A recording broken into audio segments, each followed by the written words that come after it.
अंतर उपपत्तेः ओम ययेष आदित्ये पुरुषः सोऽहमस्मि स एवाहमस्मि.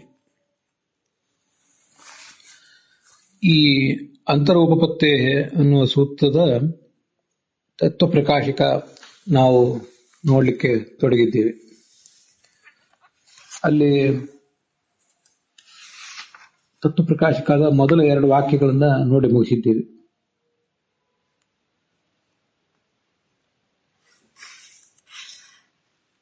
ಪೂರ್ವ ಪಕ್ಷವನ್ನ ಈಗ ನೋಡಬೇಕಾಗಿದೆ. ಯಾವ ವಾಕ್ಯವನ್ನು ಆಧರಿಸಿ ಪೂರ್ವ ಪಕ್ಷ ಹೊರಟಿದೆ ಅನ್ನೋದನ್ನ ಆಚಾರ್ಯರೇ ತೋರಿಸ್ತಾ ಇದ್ದಾರೆ. ಭಾಷ್ಯ ವಾಕ್ಯಗಳನ್ನು ಕೂಡ ಪೂರ್ಣವಾಗಿ ನೋಡಿ ಮುಗಿಸಿದ್ದೇವೆ. ಯಶ್ಚಾಸಾವಾದಿತ್ಯೇ ಇತಿ ಆನಂದಮಯಸ್ಯ ಆದಿತ್ಯಸ್ಥತ್ವಂ ಉಕ್ತಂ ಸಯಶ್ಚಾಯಂ ಪುರುಷೇ ಯಶ್ಚಾಸಾವಾದಿತ್ಯೇ ಅಂತ ಇದು ತೈತರೀಯ ಉಪನಿಷತ್ತಿನ ಮಾತು. ಆ ಒಂದು ತೈತರೀಯ ಉಪನಿಷತ್ತಿನ ಮಾತನ್ನ ಆಧರಿಸಿ ಆನಂದಮಯಾಧಿಕರಣದಿಂದ ಪ್ರಾರಂಭ ಮಾಡಿ, ಆನಂದಮಯೋಭ್ಯಾಸಾತ್ ಅನ್ನೋ ಸೂತ್ರದಿಂದ ಪ್ರಾರಂಭ ಮಾಡಿ, ಈ ಆನಂದಮಯನಾದ ಒಬ್ಬ ತತ್ವ ಭಗವಂತ ಅವನೇ ಆದಿತ್ಯನಲ್ಲಿದ್ದಾನೆ, ಅಂದ್ರೆ ಸೂರ್ಯನಲ್ಲಿದ್ದಾನೆ ಅನ್ನೋದನ್ನ ನಾವು ನೋಡಿದ್ದೇವೆ. ಅದನ್ನು ಹಿಂದೆ ಪ್ರತಿಪಾದನೆ ಮಾಡಿದ್ದೀರಿ, ನೀವು ಪ್ರತಿಪಾದನೆ ಮಾಡಿದ್ದೀರಿ ಅದನ್ನು ಸಿದ್ಧಾಂತಿಗಳು. ತತಶ್ಚ ಅರ್ಥಾತ್ ಅಕ್ಷಿಸ್ಥತ್ವಮಪಿ ಉಕ್ತಂ. ಆನಂದಮಯನಾದವನು ಆದಿತ್ಯನಲ್ಲಿ ಇದ್ದಾನೆ ಅಂತಾದ್ರೆ ಅವನೇ ಅಕ್ಷಿಯಲ್ಲಿದ್ದಾನೆ ಅಂತನೂ ಕೂಡ ಅರ್ಥ ಆಗ್ತದೆ. ಅದು ಯಾಕೆ ಹಾಗೆ ಅರ್ಥ ಆಗ್ತದಂದ್ರೆ, ನಿಮ್ಮ ಸಿದ್ಧಾಂತದಲ್ಲಿ ನೀವೇ ಅದನ್ನು ಪ್ರತಿಪಾದನೆ ಮಾಡ್ತಾ ಇರ್ತೀರಿ, ಅಭಿಮಾನಿ ದೇವತೆಗಳನ್ನು. ಕಣ್ಣಿಗೂ ಸೂರ್ಯ ಮತ್ತು ಸೂರ್ಯನಿಗೂ ಅಭಿಮಾನಿ ದೇವತೆ, ಸೂರ್ಯಮಂಡಲಕ್ಕೂ ಅಭಿಮಾನಿ ದೇವತೆ ಒಬ್ಬನೇ. ಕಣ್ಣಿನಲ್ಲೂ ಸೂರ್ಯ ಇದ್ದಾನೆ ಅಂತ ಹೀಗೆ ನೀವು ಅದನ್ನು ಪ್ರತಿಪಾದನೆ ಮಾಡ್ತಿರ್ತೀರಿ. ತಶ್ಚ ಅರ್ಥಾತ್, ಅರ್ಥಾತ್ ಅನ್ನೋದನ್ನ ರಾಘವೇಂದ್ರ ಸ್ವಾಮಿಗಳು ಭಾವದೀವ ಟಿಪ್ಪಣಿಯಲ್ಲಿ ವಿವರಿಸಿದಂತೆ ತಿಳ್ಕೊಳ್ಬೇಕು. ದ್ವಯೋಹೋ ಏಕದೇವತಾ ಅಧಿಷ್ಠಾನತ್ವೇನ, ಕಣ್ಣು ಮತ್ತು ಸೂರ್ಯಮಂಡಲ ಎರಡೂ ಕೂಡ ಒಬ್ಬನೇ ದೇವತೆಗೆ ಅಧಿಷ್ಠಾನವಾಗಿದೆ. ಆದ್ರಿಂದ ಆದಿತ್ಯಸ್ಥಸ್ಯೈವ ಅಕ್ಷಿಸ್ಥತ್ವೇನ, ಸೂರ್ಯಮಂಡಲದಲ್ಲಿರುವ ದೇವತೆಯೇ ಒಬ್ಬನೇ ತತ್ವವೇ ಕಣ್ಣಿನಲ್ಲೂ ಇದ್ದಾನೆ. ಆದ್ದರಿಂದ ಏಕತ್ರ ಉಕ್ತವು ಅನ್ಯತ್ರಾಪಿ ಉಕ್ತಿ ಆರ್ಥಿಕಿ. ಒಂದು ಕಡೆ ಸೂರ್ಯಮಂಡಲದಲ್ಲಿದ್ದಾನೆ ಅಂತ ತೈತರೀಯ ಉಪನಿಷತ್ತಿನಲ್ಲಿ ಬಂದರೆ, ಕಣ್ಣಿನಲ್ಲೂ ಇದ್ದಾನೆ ಅಂತ ನಾವು ತಿಳಿಯಬೇಕಾದದ್ದು ಆರ್ಥಿಕಿ, ಅರ್ಥಕ್ಕೆ ಸಂಬಂಧಪಟ್ಟದ್ದು. ಅರ್ಥಾತ್ ಸಿದ್ಧ ಆಯಿತು ಅಂತ ಅಂತಿರ್ತೀವಿ ನಾವು ಈ ಜಗತ್ತಿನಲ್ಲಿ ಕೂಡ. ನೀನು ಬಾಯಿ ಬಿಟ್ಟು ಶಾಬ್ದಿಕವಾಗಿ ಹೇಳಿದ ಅಂಶ ಒಂದು, ಆದರೆ ಅದರಿಂದ ಅರ್ಥಾತ್ ಹೀಗೆ ಸಿದ್ಧ ಆಯಿತು ಅಂತಿರ್ತಾರೆ. ಶಾಬ್ದಿಕವಾಗಿ ಹೇಳದೆ ಹೋದ್ರೂ ಕೂಡ ಊಹೆ ಮಾಡಿ ತಿಳಿಯಬೇಕಾದದ್ದು ಅಂತ ಅದು ತಾತ್ಪರ್ಯ.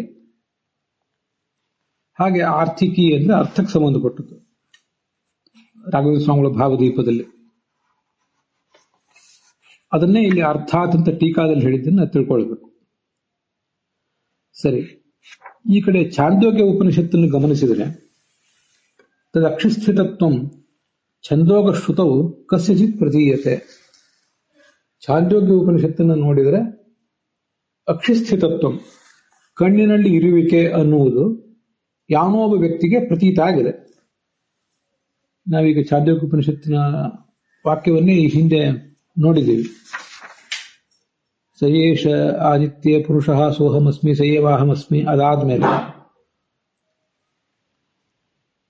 ಯಯೇಶೋಂತರಕ್ಷಿಣಿ ಪುರುಷೋ ದೃಶ್ಯತೆ ಅಂತ ಈ ಮಂತ್ರವನ್ನು ಕೂಡ, 15ನೇ ಮಂತ್ರವನ್ನು ಕೂಡ ನೋಡಿದ್ದೀವಿ. ಅಂತೂ ಛಂದೋಗ್ಯ ಉಪನಿಷತ್ತನ್ನು ಗಮನಿಸಿದರೆ ಯಾರೋ ಒಬ್ಬ ವ್ಯಕ್ತಿಗೆ ಕಣ್ಣಿನಲ್ಲಿರುವಿಕೆ ವರ್ಣಿತ ಆಗಿದೆ.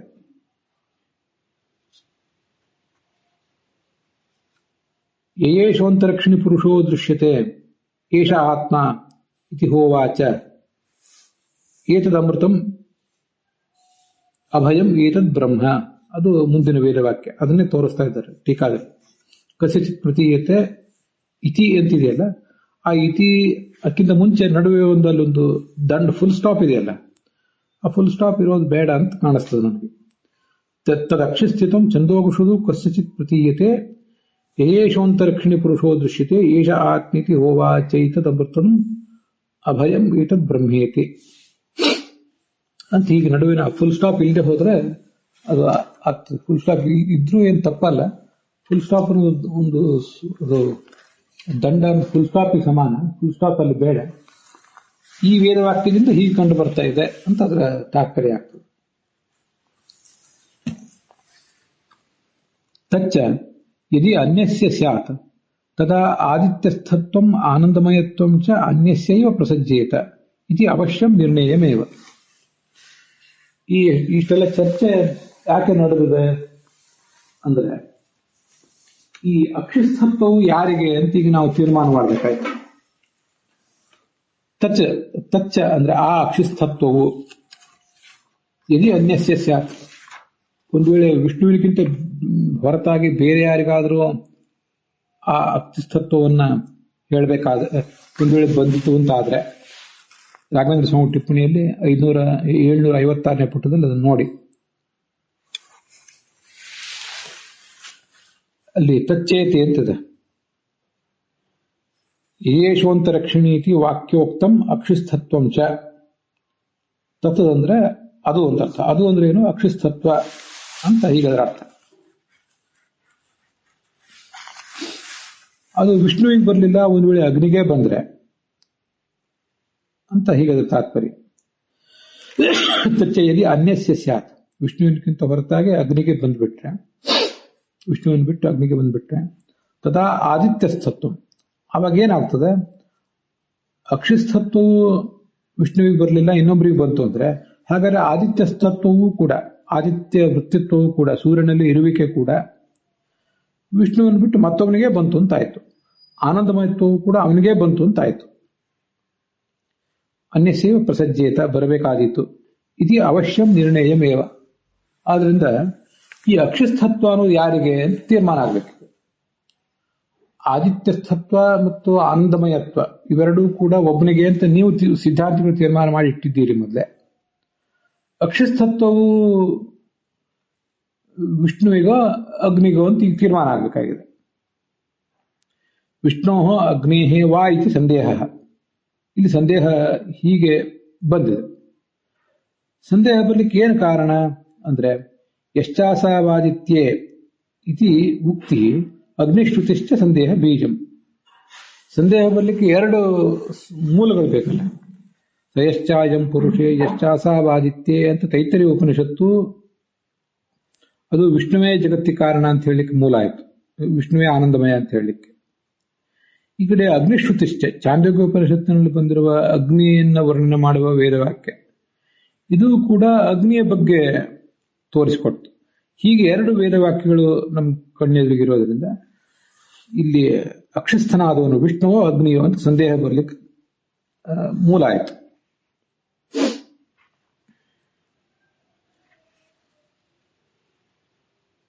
ಯೇಷೋಂತರಕ್ಷಿಣೀತಿ ವಾಕ್ಯೆ ಅಗ್ನಿ ಏವ ಅಕ್ಷಿಸ್ಥತ್ವೇನ ಉಚ್ಯತೆ ಇತಿ ಪೂರ್ವಪಕ್ಷ. ಸರಿ, ಸಂದೇಹ ಹೀಗೆ ಬಂತು. ಪೂರ್ವಪಕ್ಷದವರು ಯಾವ ಕಡೆ ವಾಲಿದ್ದಾರೆ, ಅವರ ಒಲವು ಹೇಗಿದೆ ಅಂದ್ರೆ, ಯೇಷೋಂತರಕ್ಷಿಣಿ ಎನ್ನುವ ವಾಕ್ಯದಲ್ಲಿ ಅಗ್ನಿಯೇ ವರ್ಣಿತ ಆಗಿದೆಯಲ್ಲ, ಅದೊಂದು ಅಗ್ನಿಯನ್ನೇ ಇಟ್ಕೋಬೇಕು. ವಾಕ್ಯ ಅಗ್ನಿರೇವ ಅಕ್ಷಿಸ್ಥತ್ವೇನ ಉಚ್ಯತೆ, ಅಗ್ನಿಯೇ ಪ್ರತಿಪಾದಿತ ಆಗಿದೆ, ಕಣ್ಣಿನಲ್ಲಿ ಇದ್ದಾನೆ ಎಂಬುದಾಗಿ ಪ್ರತಿಪಾದಿತವಾದದ್ದು ಅಗ್ನಿಯೇ ಅಂತ ಪೂರ್ವಪಕ್ಷ.